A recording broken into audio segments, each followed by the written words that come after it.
நிரஞ்சன் வணக்கம். நிரஞ்சன், நேற்று டெல்லியில பத்திரிகையாளர்களை சந்தித்தார் திரு ப. சிதம்பரம். என்னன்னா, அது பெரிய அளவில் இந்தியா முழுவதும் அந்த செய்தியாளர் சந்திப்பு போனதா அப்படின்ட்டு எனக்கு தெரியல. அதனால அவரு அந்த செய்தியாளர் சந்திப்புல என்ன சொன்னாரு அப்படிங்கிற தகவல்களை எங்களுக்கு கொஞ்சம் சொன்னீங்கன்னா பரவாயில்ல.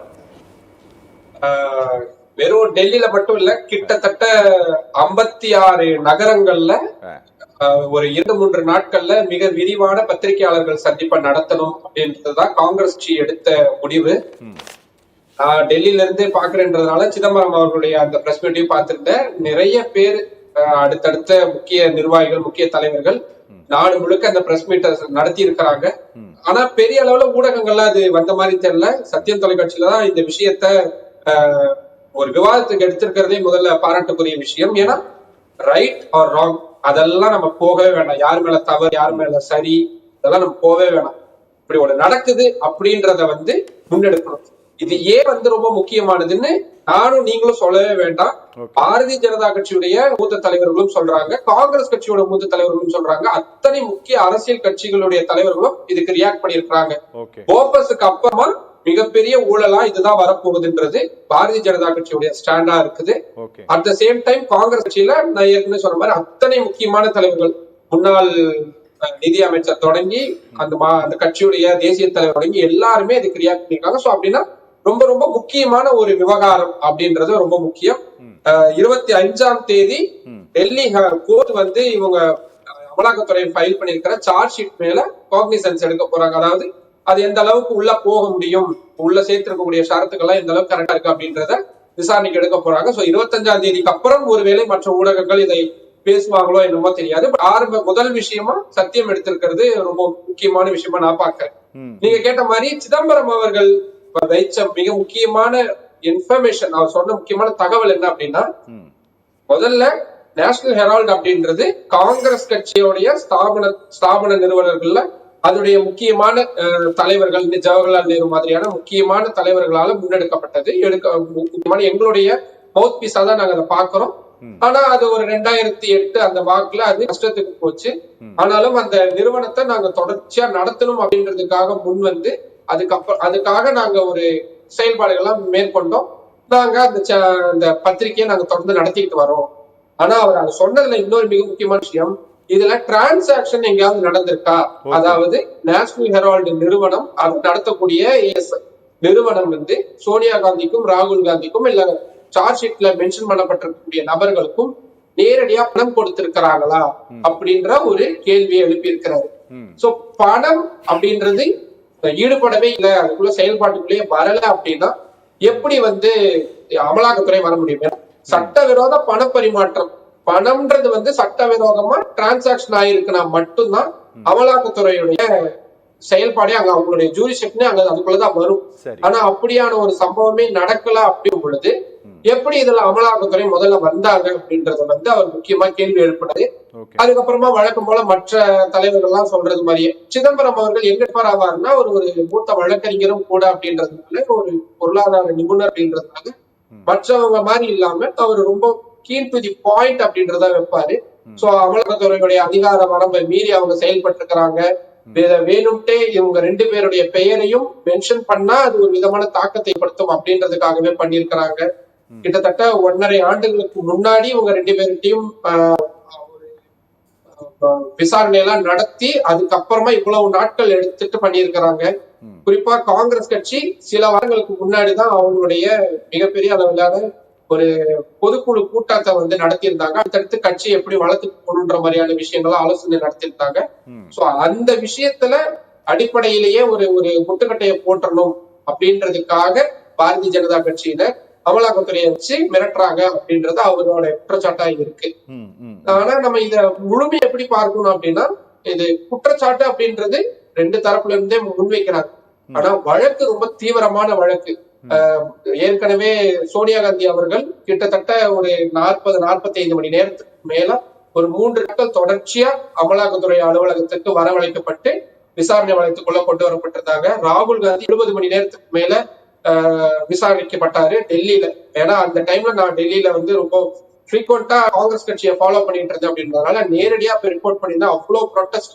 சிதம்பரம் அவர்களுக்கு கூட காவல்துறையினருடைய தள்ளுமுள்ள லைட்டா ஒரு ஒரு ஹேர்லைன் பிராக்சர் கூட ஆயிருந்துச்சு. அந்த அளவுக்கு ஒரு பெரிய ஒரு ப்ரொட்டஸ்டா இருந்தது. ரொம்ப நேஷனல் லெவல்ல ஒரு பெரிய தாக்கத்தை ஏற்படுத்தக்கூடிய விவகாரமா இருக்கும். அதனாலதான் காங்கிரஸ் கட்சியினர், பாரதிய ஜனதா கட்சியினர் இந்த விவகாரத்துல பொய் சொல்றாங்க, அதை நாங்க முறியடிக்கிறோம்னு சொல்லி பிரஸ் கான்பரன்ஸ் எல்லாம், சீரீஸ் ஆஃப் பிரஸ் கான்பரன்சஸ் எல்லாம் நடத்திட்டு இருக்காங்க.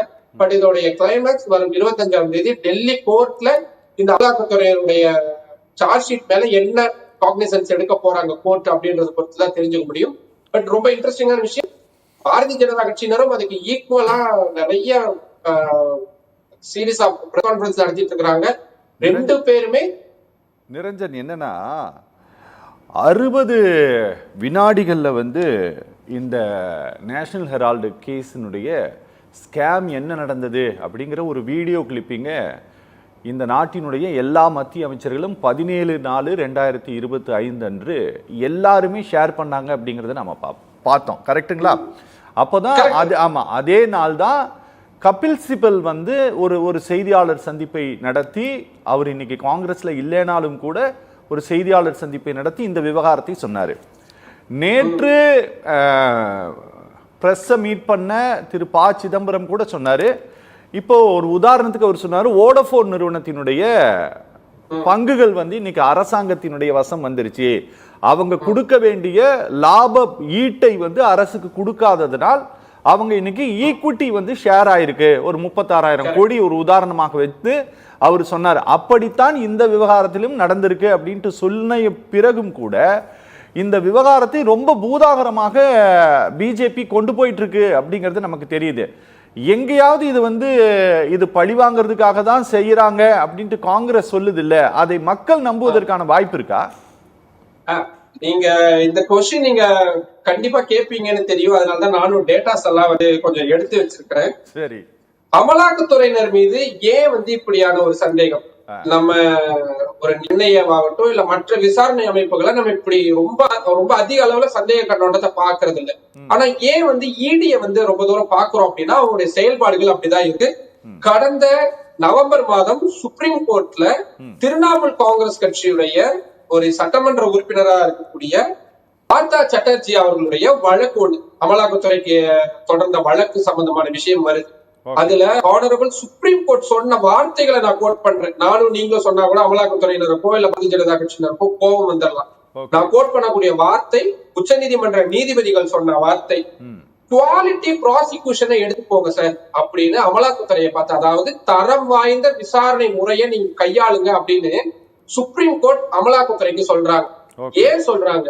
உங்களுடைய சக்சஸ் ரேட், அதாவது அமலாக்கத்துறையுடைய சக்சஸ் ரேட் ஒரு 60% 70% இருக்குது அப்படின்னா நீங்க வேலை செய்றீங்கன்றது நாங்க ஒத்துக்கிறோம். ரொம்ப ரொம்ப புவரா இருக்கு, ரொம்ப மோசமா இருக்கு உங்களுடைய சக்சஸ் ரேட் அப்படின்றத சுப்ரீம் கோர்ட் மென்ஷன் பண்றாங்க. அது ஏன் மென்ஷன் பண்றாங்கன்றதுக்கான டீடைல் என்கிட்ட இருக்கு. கடந்த பார்லிமெண்ட் பட்ஜெட் செஷன் அப்போ மத்திய நிதித்துறை இணை அமைச்சர் நாடாளுமன்றத்துல கொடுத்த ஒரு டேட்டா நம்ம கிட்ட இருக்கு.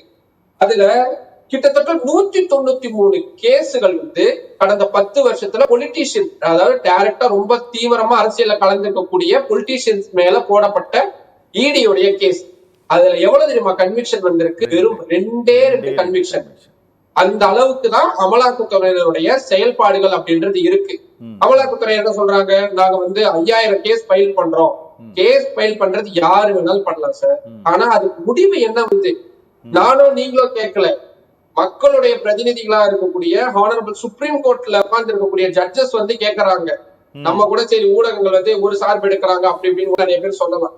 நீதித்துறையை சொல்றாங்களே, நீங்க போய் மைக் எடுத்துட்டு போய் ஒரு பொதுமக்கள்கிட்ட போய் நீங்க ஒரு கொஸ்டின் கேளுங்க, அமலாக்கத்துறையுடைய செயல்பாடு எப்படி பாக்குறீங்க? கட்சி பாகுபாடு இல்லாம எல்லாருமே சொல்றது அவங்க ஒரே மாதிரி தாங்க, எதிர்கட்சிகளை மட்டும்தான் குறி வைக்கிறாங்கன்னு சொல்றாங்க.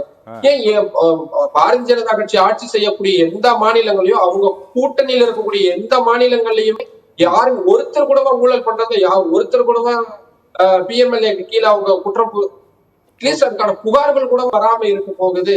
ஏன் அஜித் பவார் இதுக்கு முன்னாடி என்ன அமலாக்கத்துறையினுடைய செயல்பாடு, அஜித் பவாருக்கு எதிராக மகாராஷ்டிராவில் என்ன இருந்தது, இப்ப என்னவா மாறி இருக்கு? அப்போ ஒரு அமலாக்கத்துறை வழக்கு விசாரணை நடத்துவாங்க, அந்த நபர் போய் பாரதிய ஜனதா கட்சியில சேருவாரு, அமலாக்கத்துறை அதுக்கப்புறம் அந்த கேஸ போட்டு வச்சிடுறாங்க.